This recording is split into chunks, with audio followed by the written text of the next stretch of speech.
नमस्कार बच्चों। हमने देखो इससे पहले हमने क्या पढ़ा था। हमने पढ़ा था भाज्य संख्याएं। कौन सी संख्याएं? भाज्य संख्याएं। ठीक है, भाज्य संख्याएं पढ़ा था हमने। ठीक है, इससे पहले हमने क्या पढ़ा था? भाज्य संख्याएं। अब इसके बाद क्या पढ़ेंगे? और मुझे पता है आप फेयर साथ साथ बनाते जा रहे हो, तो उसको फेयर को आपको रिवाइज करना है। साथ ही साथ देखो पर डे आपको काम करना है। देखो देखो डे फर्स्ट इन सबको क्या करना है? नोटबुक में नोट करना है। जितना भी मैं कराऊं उनको नोटबुक में नोट करो। साथ ही साथ उनको रिवाइज भी करना है।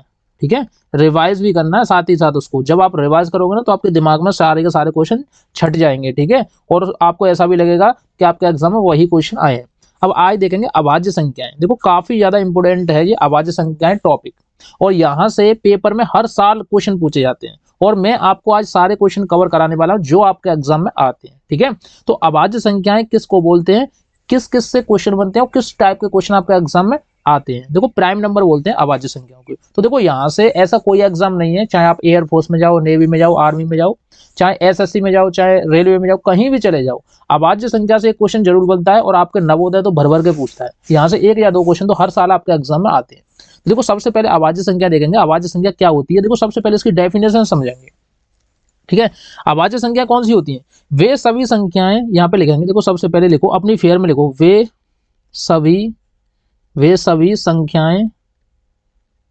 देखो वे सभी संख्याएं जो जो एक और किससे? स्वयं से घटे। स्वयं से, देखो स्वयं से, यहां लिखेंगे स्वयं से कटे।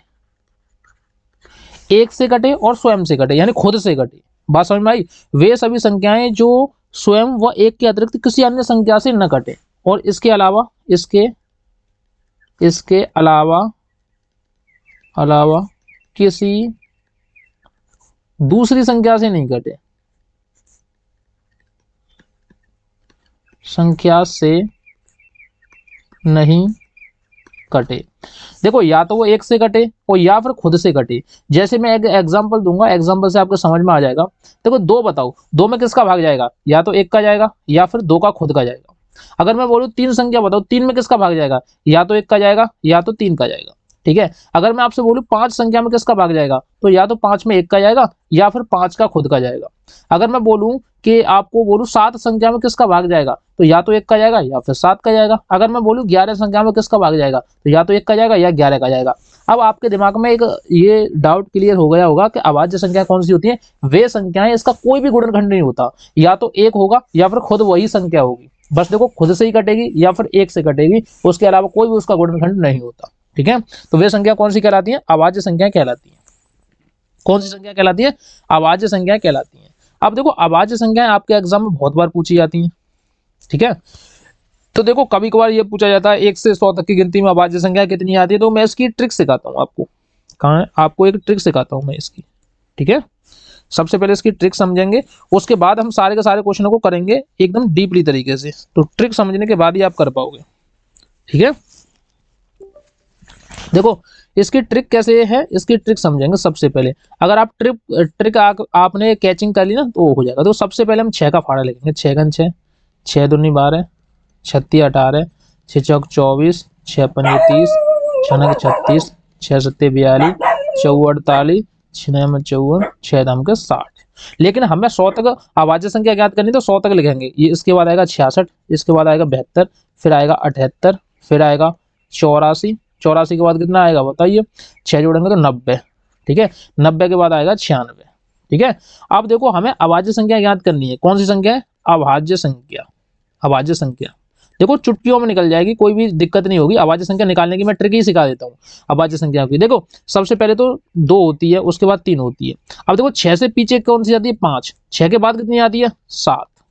देखो मैं कलर चेंज करके आपको दिखाता हूँ। सारी की सारी अभाज्य संख्या आपकी चुटकियों में निकल जाएगी। देखो कोई दिक्कत नहीं होगी। देखो 6 से पीछे कितना आता है? 5, और 6 के बाद कितना आता है? 7। 12 से पीछे कितना आता है? 11, और 12 के बाद कितना आता है? 13। 18 से पीछे कितना आता है? 17, और 18 के बाद कितना आता है? 19। देखो सब अभाज्य संख्याएं देखो निकलती जाएंगी। देखो ये वाली आपको दिख रही है, ये सब अभाज्य संख्या। ये 13 भी अभाज्य, 7 भी अभाज्य, और देखो ये वाली जो संख्या दिख रही है ये भी अभाज्य संख्या है। ठीक है, अब देखो 24 से पहले कितना आता है? 23। 24 के बाद कितना आता है? 25। लेकिन 25 भाज्य संख्या है, अभाज्य नहीं है। ठीक है, 30 से पहले आता है 29। 29 और 30 के बाद कितना आता है? 31। 36 से पहले कितना आता है 35, लेकिन 35 तो भाज्य है। उसके बाद आता है 37, ठीक है। 42 से पहले आता है 41 और 42 के बाद आता है 43, ठीक है।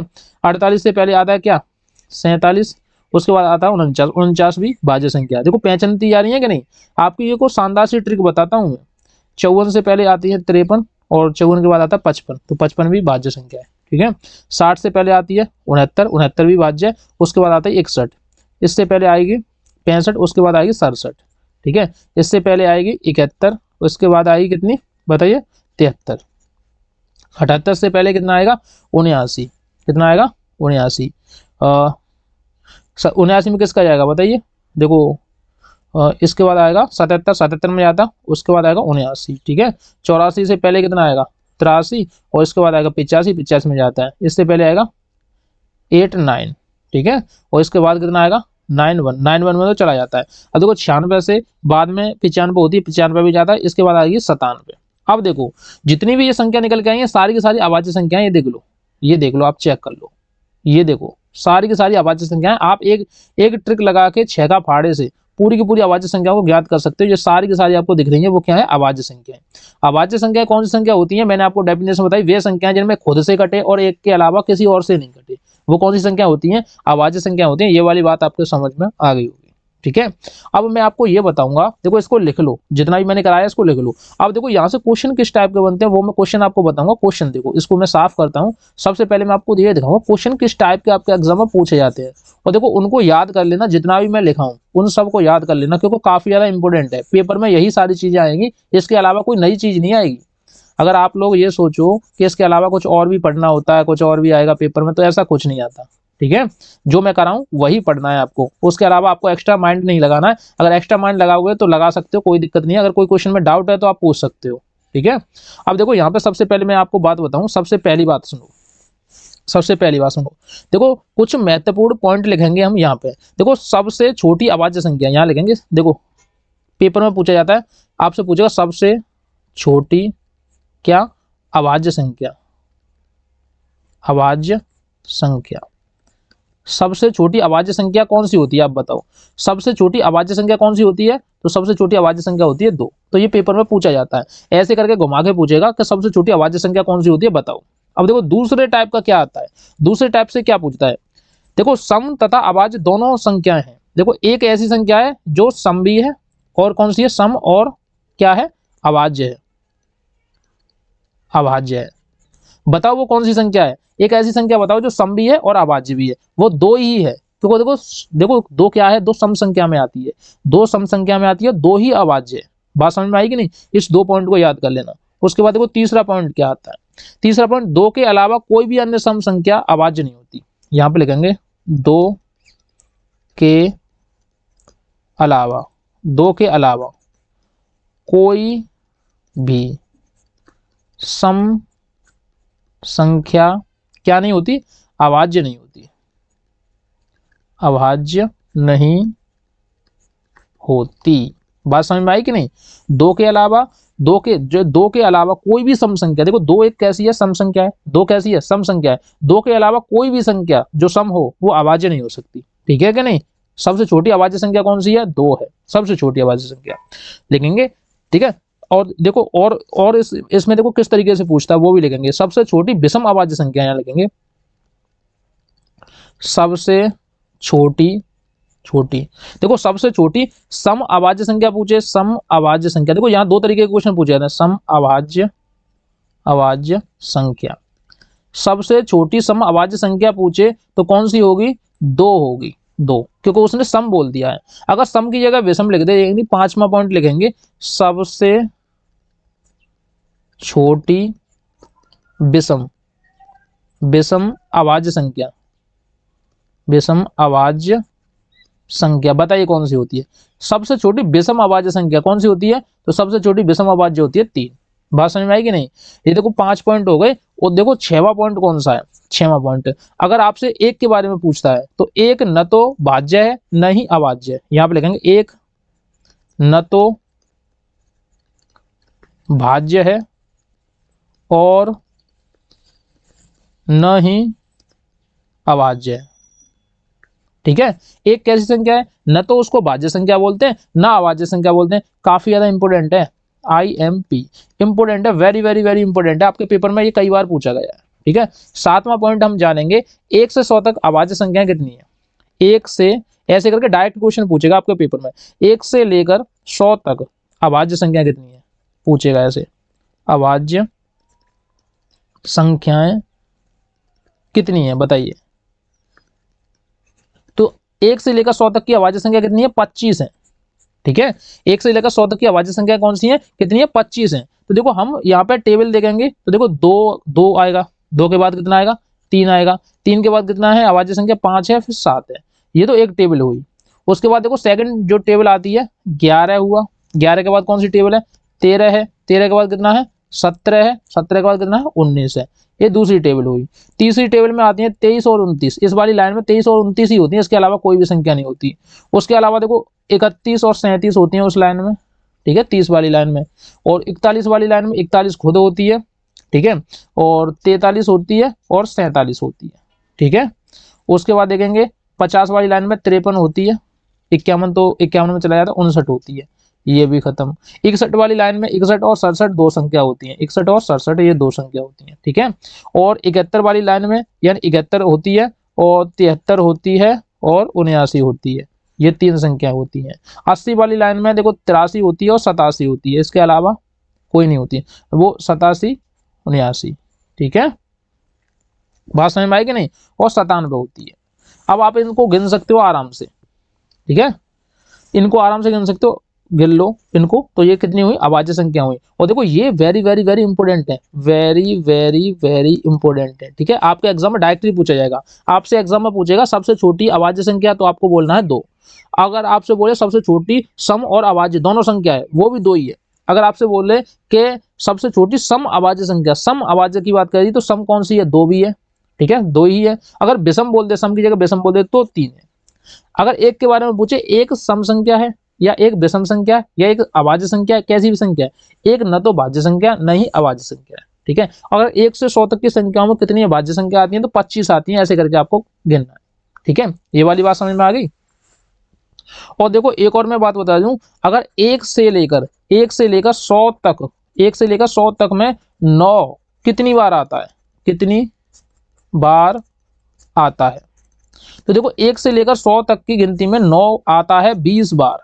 कितनी बार, 20 बार। ये भी क्वेश्चन काफी ज्यादा इंपॉर्टेंट है, 5 बार आपके एग्जाम में पूछा गया है, 5 बार। इसको याद कर लेना, इसको याद कर लेना, काफी ज्यादा इंपॉर्टेंट है। और ये अभी भी पूछा गया है, जो आपका पिछला एग्जाम निकल के गया है उसमें भी ये क्वेश्चन पूछा गया है। ठीक है, तो आपको करना कुछ नहीं है, इस क्वेश्चन को याद रखना। 1 से लेकर 100 तक की संख्या में 9 कितनी बार आता है, तो 20 बार आता है। बहुत सारे लोग गलती करके चले जाते हैं, 21 बार लगा के आते हैं। ठीक है, 21 बार बिल्कुल भी नहीं आता, याद रखना। ठीक है, उसके बाद देखो और भी संख्याएं देखते हैं, और भी संख्याएं। देखो हमने कौन सी संख्या पढ़ी थी, अभाज्य संख्या पढ़ी थी, प्राइम नंबर पढ़ा था। अब हमारा प्राइम नंबर एकदम खत्म हुआ। प्राइम नंबर के बाद क्या आता है, सहअभाज्य संख्या या असहभाज्य संख्या। ऐसे भी करके आपके एग्जाम में क्वेश्चन पूछे जाते हैं। ठीक है, ऐसे भी करके आपके एग्जाम में क्वेश्चन पूछे जाते हैं। तो इनको क्या बोलते हैं, को प्राइम नंबर। इनको क्या बोलते हैं, को प्राइम नंबर।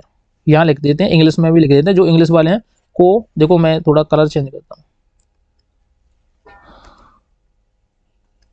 को, इसको लेंगे को प्राइम नंबर। ठीक है, को प्राइम नंबर। इसको सहअभाज्य संख्या, असहभाज्य संख्याओं का नाम एक ही है, दोनों का नाम एक ही है। इसको इंग्लिश में बोलते हैं को प्राइम नंबर। अब देखो इसको करेंगे कैसे, इसकी डेफिनेशन क्या है और हम कैसे समझेंगे। तो मैं आपको बता दूं, कोई भी दो संख्याएं हो, यहां पे लिख देंगे सबसे पहले आपकी फेयर बनाने के लिए, कोई भी दो संख्याएं। देखो कोई सी भी दो संख्याएं हो, कोई सी भी हो, हमें कोई मतलब नहीं है, कोई भी दो संख्याएं हो जिनमें एक के अतिरिक्त, जिनमें एक के अतिरिक्त, कोई भी दो अभाज्य संख्या हो जिनमें एक के अतिरिक्त कोई भी उभयनिष्ठ गुणनखंड, कोई भी उभयनिष्ठ गुणनखंड। ठीक है, गुणनखंड जानते हो किसको बोलते हैं, गुणनखंड न हो मैं अभी एग्जांपल दूंगा तो आपको सारी चीजें समझ में आ जाएगी। या फिर देखो मैं एक और वनिष्ठ गुणनखंड न हो, अभाज्य संख्या कहलाती है। स अभाज्य संख्या, स अभाज्य संख्या कहलाती है। ठीक है, ये वाली बात समझ में आ गई। अगर ये वाली डेफिनेशन समझ में नहीं आई तो मैं एक और ट्रिकी डेफिनेशन बताता हूँ। क्या ट्रिकी डेफिनेशन बताता हूँ, ट्रिक की डेफिनेशन समझो। अब देखो दूसरी डेफिनेशन अगर हम समझेंगे तो मैं आज आपको बताऊं, जिन दो प्राकृतिक संख्याओं का HCF, यानी देखो यहां पे लिखता हूं, दो प्राकृतिक संख्याओं का HCF कौन कौन नहीं जानता, किसको बोलते हैं? HCF बोलते हैं मासा को। मासा कितना हो, एक हो। HCF कितना हो, एक हो, तो वे दोनों संख्याएं सहभाज्य संख्याएं कहलाती हैं। बात समझ में आई कि नहीं? यहाँ पे लिखेंगे इस वाली डेफिनेशन को, दो प्राकृतिक संख्याओं का HCF एक हो तो वे सह अभाज्य संख्याएं कहलाती हैं। बात समझ में आई कि नहीं? सहभाज्य संख्या कौन सी होती है? वे दो प्राकृतिक संख्याएं जिनका HCF एक हो। अगर मैं आपसे अगर आप एग्जाम्पल की बोलो तो एग्जाम्पल देके मैं बता सकता हूं, तो आपके आराम से समझ में आ जाएगा। अगर मैं बोलूं आपसे 12 और 13, तो बताओ ये कैसी संख्या है? तो ये सहअभाज्य संख्या है। अगर हम 12 का मासा, देखो 12 का मासा और 13 का मासा देखेंगे तो इसमें कुछ भी कॉमन नहीं आएगा, बस एक ही कॉमन आएगा। इसी वजह से ये कैसी है? सहअभाज्य संख्या है। कौन सी है? सहअभाज्य संख्या। अब ये वाली बात आपके समझ में आ गई तो इसको नोट कर लो, अपनी फेयर में बना लो। ठीक है, अगर मैं आपसे बोलूं 5 और 8, अब बताओ इसमें से कौन सी संख्या है? सहअभाज्य संख्या है, क्योंकि 5 और 8 में कोई भी चीज कॉमन नहीं आ रही। अगर मैं आपसे बोलूं 6 और 9, कौन सी संख्या है? अब देखो ये दोनों कौन सी हुई? सम संख्या हुई। सम संख्या, देखो इसमें 2 का भाग जाएगा 3 बार। देखो इसमें 3 का भाग 6 में भी जाएगा, 3 का भाग 9 में भी जाएगा 3 बार, और इसमें 2 बार। तो ये सम संख्या हुई, भाज्य संख्या हुई।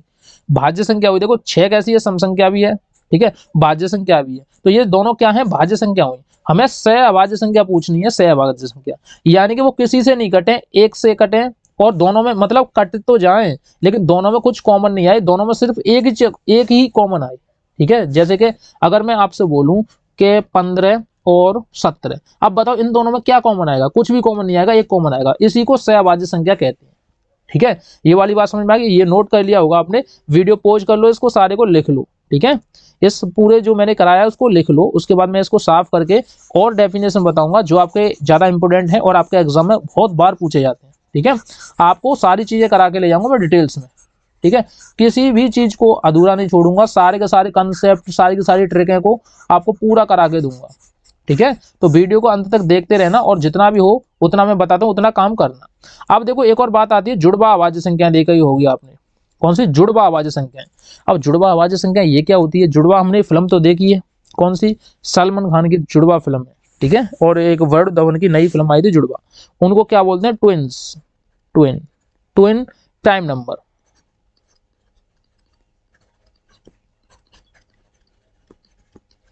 ट्विन प्राइम नंबर का मतलब होता है जुड़वा संख्या। अब जुड़वा संख्या कौन सी होती है? जिन दो अभाज्य संख्याओं के बीच का अंतर 2 हो। देखो मैं आपको बताऊं, यहां पे लेंगे जिन दो अभाज्य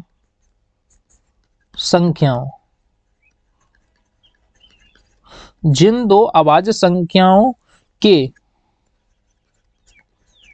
बीच का अंतर 2 हो। जिन दो अभाज्य संख्याओं के बीच का अंतर कितना हो? 2 हो, तो वे संख्याएं जुड़वा, तो यहां लिखता हूं, तो वे संख्याएं, देखो मैं एग्जांपल दूंगा ना तो सारी चीजें समझ में आएगी। तो वे संख्याएं जुड़वा अभाज्य संख्या कहलाती है। क्या कहलाती है? जुड़वा अभाज्य संख्या कहलाती है। ये वाली बात समझ में आ गई? अब मैं आपको बताऊं कि मान लो मैंने 3 रख दिया, 5 रख दिया, अब आप बताओ इनके बीच में कितने का अंतर है? 2 का अंतर है। 2 का अंतर है कि नहीं? अब देखो न तो 3 में किसी का भाग जाता है ना 5 में जाता है, इनके बीच में देखो एक इसका HCF होगा 1।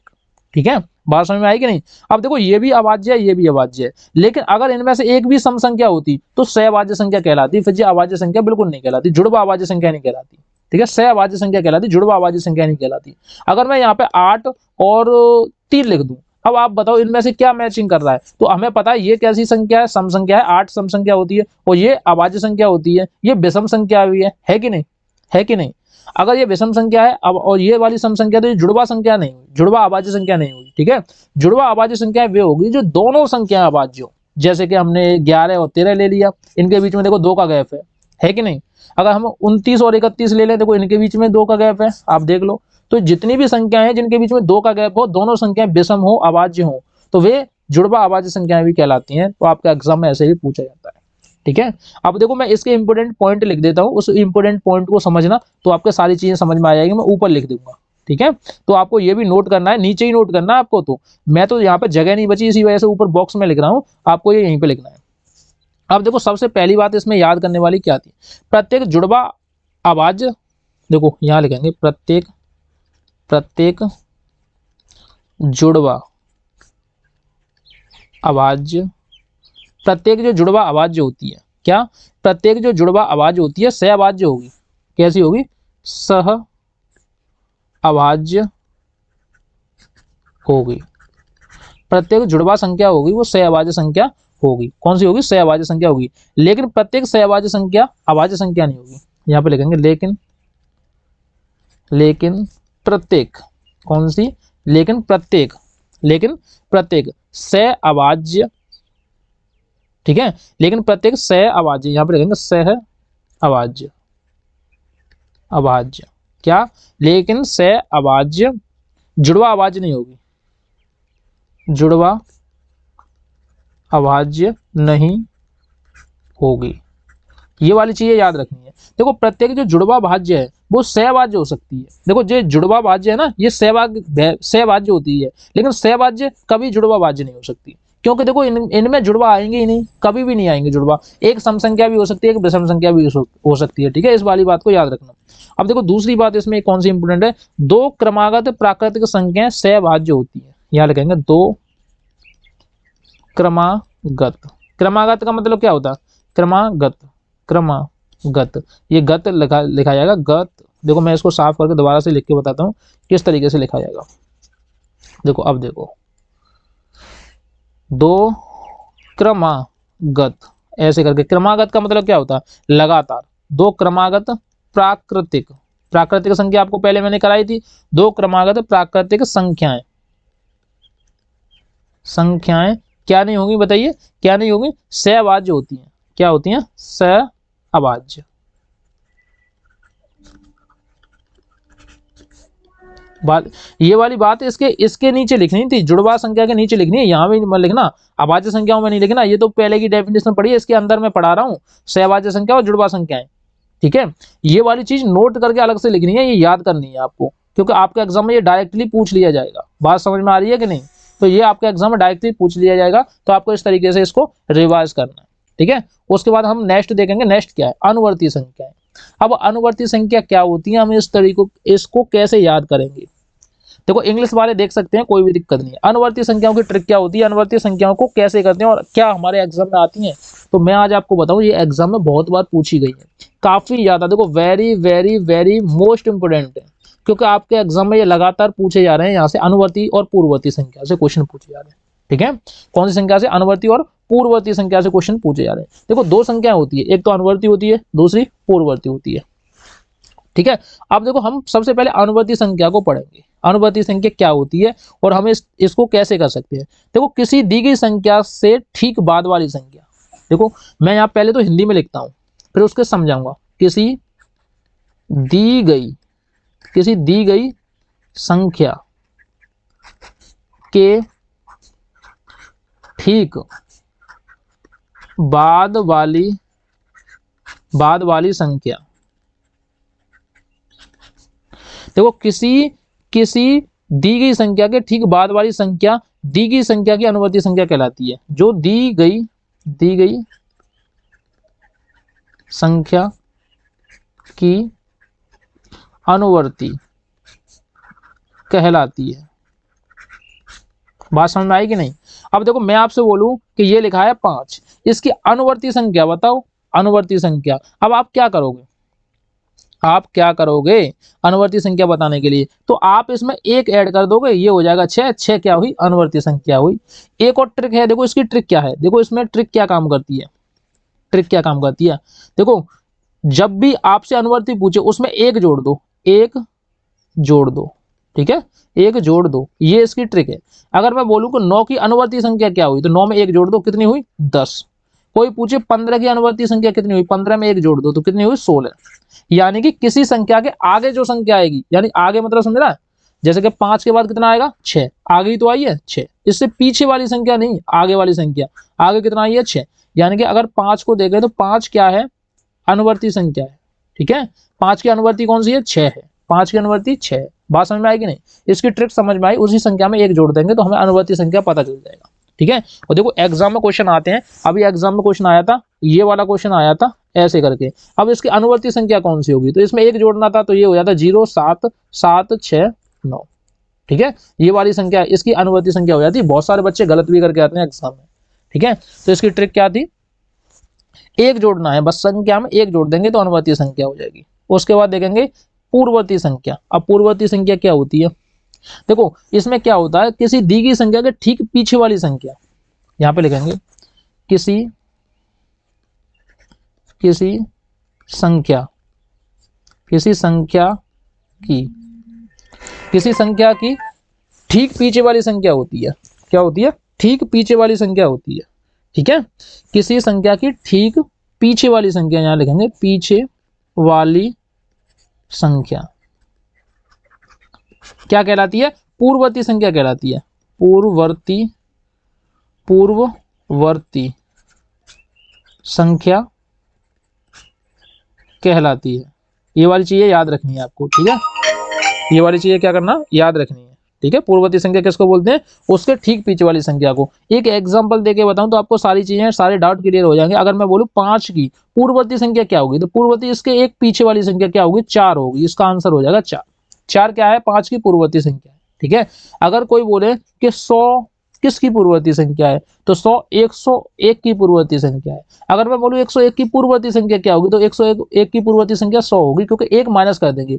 इसकी ट्रिक क्या है, देखो ट्रिक देखो, ट्रिक क्या है, एक घटाते हैं, पूर्ववर्ती में एक घटाते हैं और अनुवर्ती में एक जोड़ते हैं। ये वाली बात समझ में आ गई। देखो हर साल आपके एग्जाम में यहाँ से एक क्वेश्चन जरूर पूछा जाता है और कई बार पूछा भी गया, तो इसको नोट कर लेना, ठीक तरीके से समझ लेना।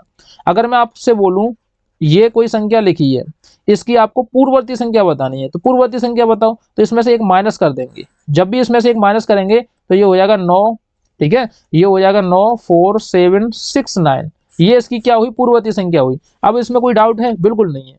अगर वो बोले कि 9675 में अनुवर्ती संख्या बताओ, तो इसमें एक जोड़ देते, इसमें एक जोड़ देंगे तो अनुवर्ती संख्या हो जाएगी, एक और एक कितना हुआ 2 0 5 7 6 9, ये हुई क्या अनुवर्ती संख्या।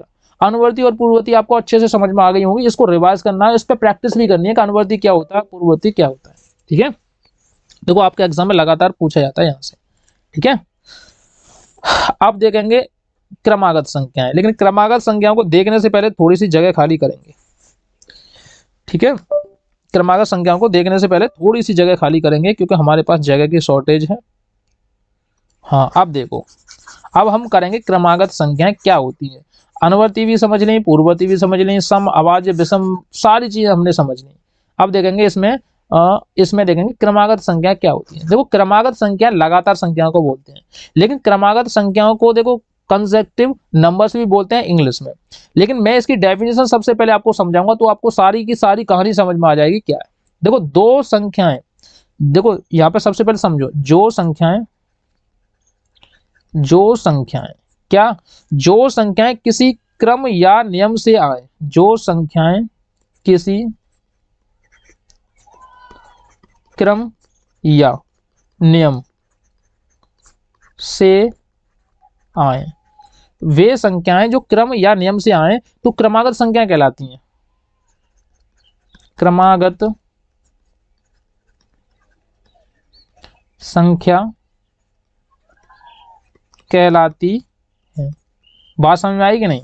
अगर मैं आपसे बोलूं 3 × 3 6 9 12 15 18। अब ये क्या हुआ, क्रम से ही तो आ रही हैं। देखो 3 के बाद 6 आ रहा है, 6 के बाद 9 आ रहा है, 9 के बाद 12 आ रहा है, 12 के बाद 15 आ रहा है, 15 के बाद 18 आ रहा है। क्या है ये क्रम है, क्रम है कि नहीं, है कि नहीं, आप बताओ। अगर मैं आपसे बोलूं 1, 1 के बाद ले लिया 5, 5 के बाद ले लिया 9, 9 के बाद ले लिया 13।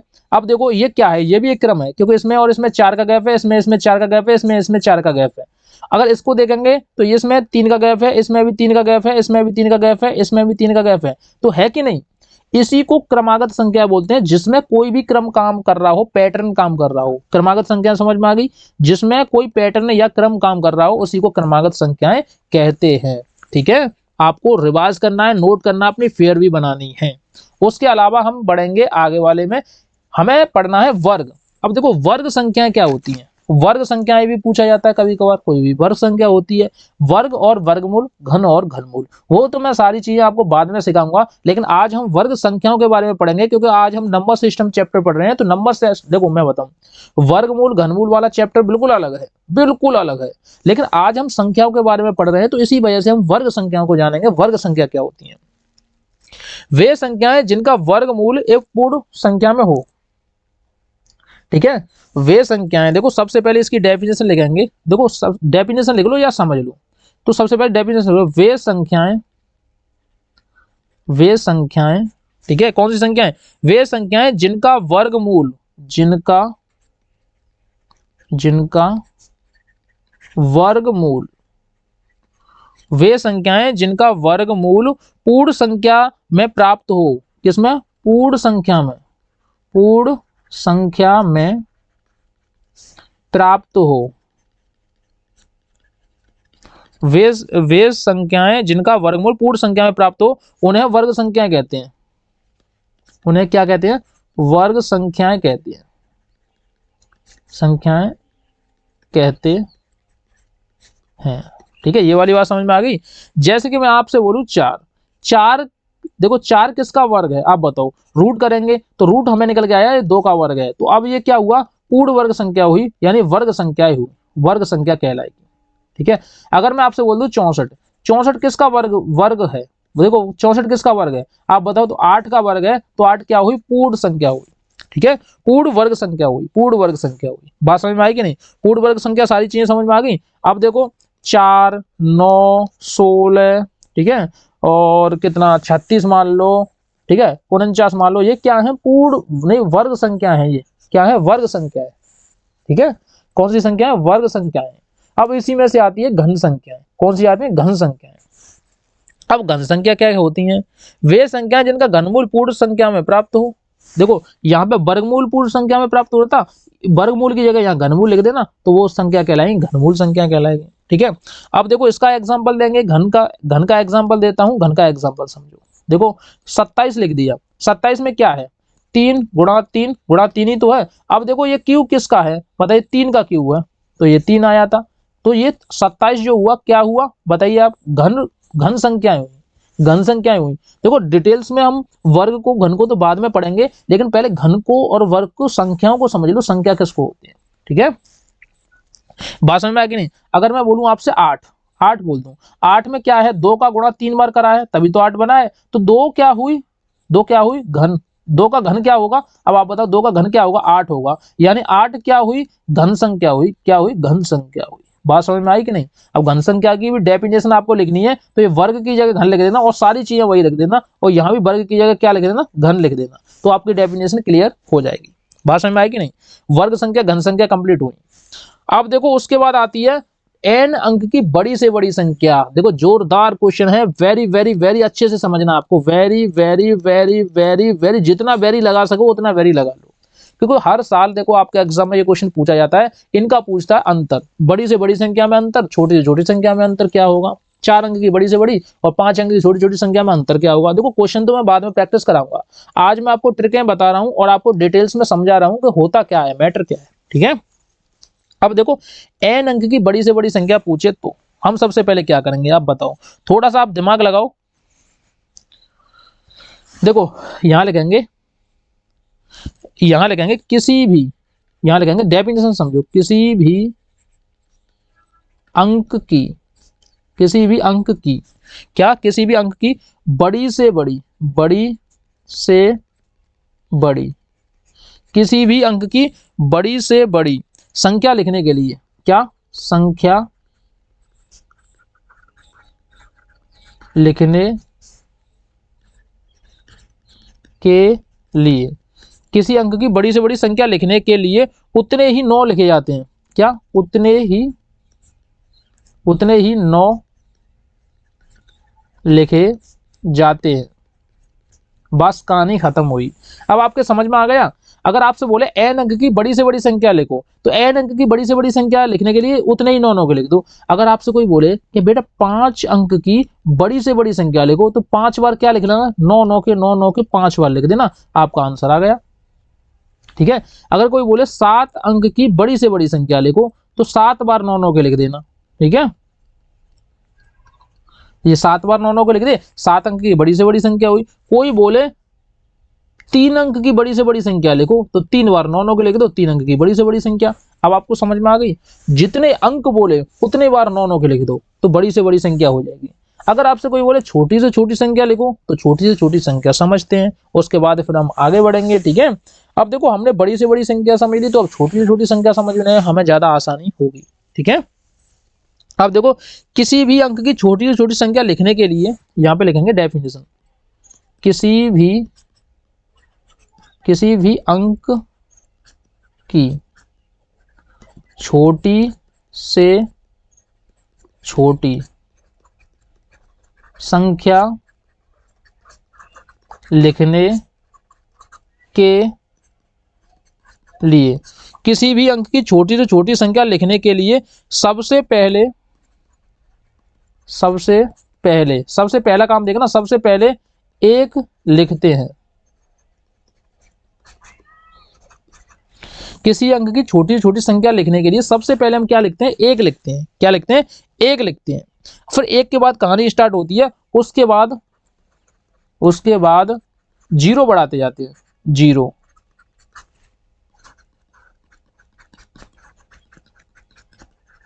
ठीक है, बात समझ में आएगी नहीं। शून्य बढ़ाते जाएंगे, शून्य लिखते जाएंगे। कोई बोले 1 अंक की छोटी से छोटी संख्या क्या होगी, 1 होगी। अगर कोई बोले 2 अंक की छोटी से छोटी संख्या क्या होगी, 1 लिख दो, पीछे 1 0 लगा दो। ठीक है, यानी कि जो ये दिख रहा है ना, उतनी ही 0 लगाते, उतने अक्षर काउंट होने चाहिए, यानी 1 से 1 कम 0 लगा देंगे। अगर कोई बोले 5 अंक की छोटी से छोटी संख्या, तो देखो 1 लिख दो, 5 से पीछे कितना आता है, देखो इससे कम लिख देंगे। 5 से कम कितना होता है, 4, 4 0 लगा देंगे इस पे। ठीक है, 4 0 लगा देंगे, क्या हुआ, 5 अंक की छोटी छोटी संख्या हो गई। अगर कोई बोले 7 अंक की छोटी छोटी संख्या लिखो, तो हम 1 लिख देंगे। ये कितना है, 7, तो 7 से 1 कम कितना होता है, 6, तो 6 0 लगा देंगे। ठीक है, 6 0 लगा देंगे, तो ये क्या हुई, 7 अंक की छोटी छोटी संख्या हुई। अब आपको बड़ी से बड़ी संख्या और छोटी से छोटी संख्या समझने में कोई दिक्कत नहीं हुई होगी। यहाँ से क्वेश्चन बहुत पूछे जाते हैं, उसको मैं प्रैक्टिस कराऊंगा आपको बाद में, लेकिन आज मैं थ्योरी आपको सिखा रहा हूँ, क्योंकि आपको थोड़ा थोड़ा डिटेल्स में ये पता चल जाए कि बड़ी से बड़ी संख्या क्या होती है, छोटी छोटी संख्या क्या होती है, डिटेल्स बताने चाहता हूँ मैं। ठीक है, उसके बाद हम पढ़ेंगे एकदम डिटेल से। ऐसा कोई क्वेश्चन नहीं बाकी होगा जो मैं नहीं कराऊं। ठीक है, सारे के सारे क्वेश्चन को कराऊंगा, टेंशन फ्री रहो। ठीक है, उसके अलावा हम देखेंगे, उसके अलावा आता है एन अंक की कुल संख्याएं पूछता है। कभी पूछता है 5 अंक की टोटल संख्या कितनी होती है, कुल संख्या कितनी होती है, तो आप क्या करोगे, आप बताओ इसके लिए क्या करोगे। इसकी भी ट्रिक है, ट्रिक समझेंगे और इस क्वेश्चन को आंसर कर देंगे। ठीक है, देखो जितने अंक की, यहां लिखेंगे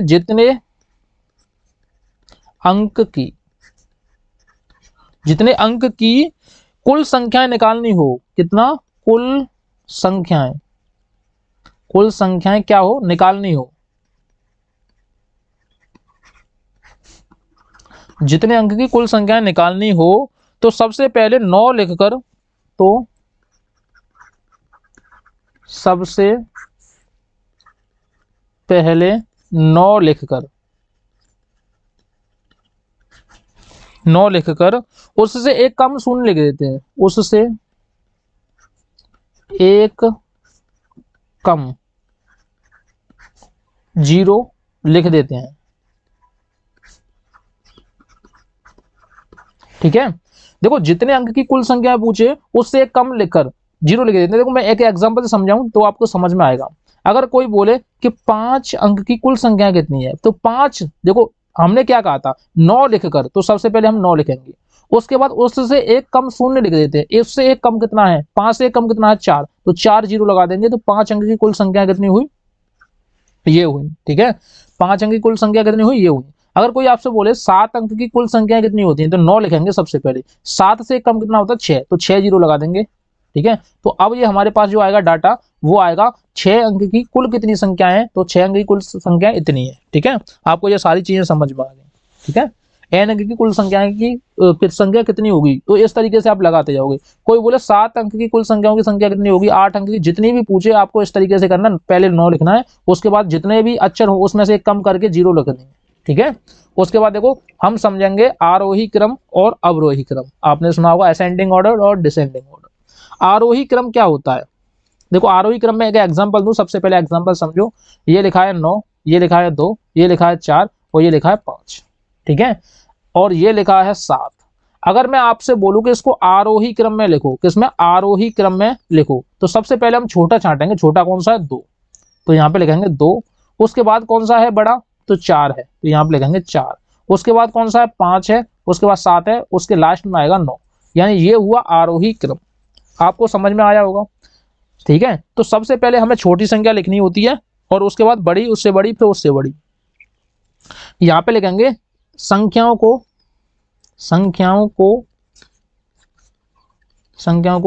बढ़ते क्रम में लिखते हैं, बढ़ते क्रम में लिखते हैं। ठीक है, तो आरोही क्रम में क्या होता है, संख्याओं को बढ़ते हुए क्रम में लिखते हैं, यानी सबसे पहले छोटी, फिर उससे बड़ी, फिर उससे बड़ी, फिर उससे बड़ी, इस तरीके से लिखते जाते हैं, उन्हें बोलते हैं आरोही क्रम। बात समझ में आई कि नहीं। अगर कोई बोले आपसे 4, 9, 10, 15, 40, तो इसको आरोही क्रम में लिखो, और यहाँ पे लिखे थे 2 कॉमा में। तो सबसे पहले छोटी कौन सी है, 2 है, तो 2 लिखेंगे। उसके बाद कितनी है, 4 है, तो 4 लिखेंगे। 9 है, 9 लिखेंगे, फिर उससे बड़ी, उससे बड़ी, उससे जितनी भी है वो लिखते जाएंगे। ठीक है, आरोही क्रम समझ में आ गया। तो आप सोचेंगे अवरोही क्रम क्या होता है। अवरोही क्रम में क्या होता है, मान लो कहीं लिख रहा है 4, फिर लिख रहा है 1, लिख रहा है 9, फिर लिख रहा है 10, फिर लिख रहा है 3, फिर लिख रहा है 2। अब आप बताओ इसको आरोही क्रम में नहीं अवरोही क्रम में लिखना है। आरोही क्रम में तो हमने सीख लिया, अब अवरोही क्रम में देखेंगे डिसेंडिंग ऑर्डर। तो सबसे पहले बड़ा छांटेंगे, इसमें बड़ा कौन सा है, तो बड़ा है सबसे पहले 10, तो हम सबसे पहले 10 लिखेंगे। उसके बाद कितना लिखेंगे 9, उसके बाद कितना लिखेंगे आपको बताओ 4 लिखेंगे, उसके बाद 3 लिखेंगे, उसके बाद 2 लिखेंगे, उसके बाद 1। यानी कि सबसे पहले देखो यहाँ लिखेंगे डेफिनेशन, घटते क्रम में लिखते हैं। घटते क्रम में सबसे पहले बड़ा छांटना है, फिर उससे कम, उससे कम, उससे कम, तो इसी तरीके से लिखते जाएंगे, तो ये घटते क्रम में हो जाएगा। बात समझ में आई कि नहीं। तो देखो आज हम यहाँ पे वीडियो को स्टॉप करते हैं। हमने क्लास कौन सी देनी, क्लास हमारी 2 हो गई क्लास। ठीक है, फर्स्ट वाली क्लास होगी और सेकंड वाली क्लास होगी। तो देखो आरोही क्रम अवरोही क्रम जितना भी आपने सीखा वो सारी चीजों को नोट्स बना लेना, उसको याद कर लेना अच्छे से, क्योंकि आपके एग्जाम में यहाँ से क्वेश्चन आएंगे। और देखो मैंने इंपॉर्टेंट नोट्स लिखाए हैं, इंपॉर्टेंट बातें लिखाई हैं, उनको जरूर याद करना है, वही आपके एग्जाम में पूछी जाती है। Thank you.